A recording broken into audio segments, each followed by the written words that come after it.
నమస్కారం.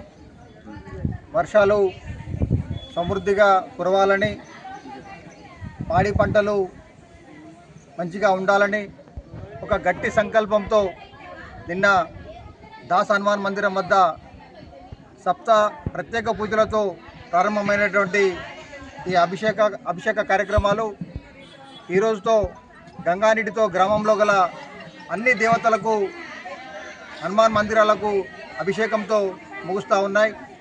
నిన్న హిందువులు మాత్రమే కాకుండా అన్ని మతాల వారు కూడా వర్షాలు కురవాలని ప్రత్యేక ప్రార్థనలు చేయడం జరిగింది.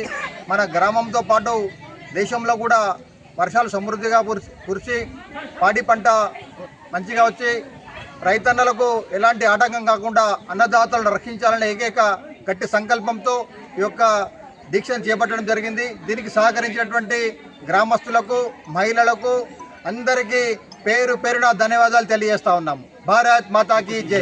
ప్రకృతి రీత్యా వర్షాభావ పరిస్థితులను దృష్టిలో పెట్టుకుని వర్షాలు గత నెల 15 నెలల నుంచి వర్షాలు పడకపోవడంతో గ్రామస్తులందరము ఒక నిర్ణయానికి వచ్చి ఎడపల్లి గ్రామంలో గతంలో ఏ విధంగా అయితే సప్త పూనుకొని గోదావరి జలాలు తెచ్చి ఊర్లున్న అన్ని దేవతలకు జలాభిషేకాలు చేసి అన్నదానాలు చేస్తే ఏ విధంగా అయినా ఒక విధంగా దేవుడు కరుణించి సుఖ సంతోషాలతో పాడి పంట అన్నిటికీ సహకారం చేస్తాడు.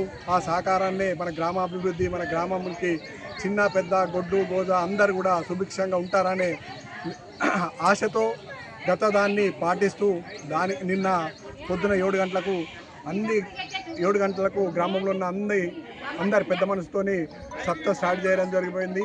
ఇప్పటి వరకు సప్త కంటిన్యూగా నడుస్తుంది. రాత్రి గోదావరి జలాలకు గ్రామస్తులు ముక్కుమ్మడిగా కందకుర్తికి పంపించి గోదావరి జలాలు తేవడం జరిగింది. ఆ జలాల్ని ఇప్పుడు ఊరేగింపుగా తీసుకొచ్చి అన్ని గ్రామ దేవతలకు పోయడం జరిగింది.